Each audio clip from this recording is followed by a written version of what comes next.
an after-school fight. The latest in what appears to be an increasing trend to settle differences brutally. What makes this fight different is that this one is about to be reported. This is Nancy Martin, student editor of the school paper. What she sees prompts her decision to do something. To Nancy, the fight is the subject of a legitimate news story. She will discover that there can be a difference of opinion.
Well, Nancy, it's certainly a very vivid picture, but why bring it to me? Mr. Bishop, I want to use this picture on the front page of our next issue. Oh, come now, Nancy, we can't print a picture like that. The paper is read by people all over the city. Students take it home. It's read by their parents. Just think what a picture like that would do to the reputation of our school. Now, that would be in very poor taste.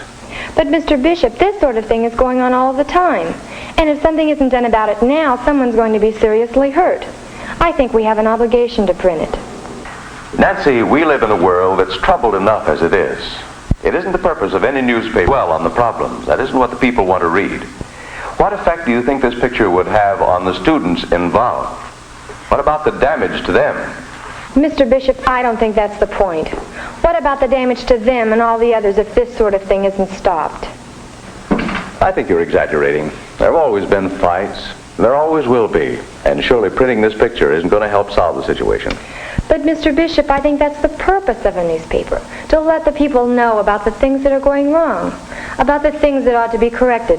After all, the world isn't going to be any better. Nancy, how is it going to be a better world if all our newspapers do is print stories of fights and robberies and murders? I believe it will help. I don't think we should hide things just because they're unpleasant. How do we stop things like this if we don't let the people know they're happening? Nancy, I'm sorry, we can't print this. You stick to school news. Leave this sort of thing to newspapers that make their living by sensationalism. But, Mr. Bishop, this isn't sensationalism. Look at John's face.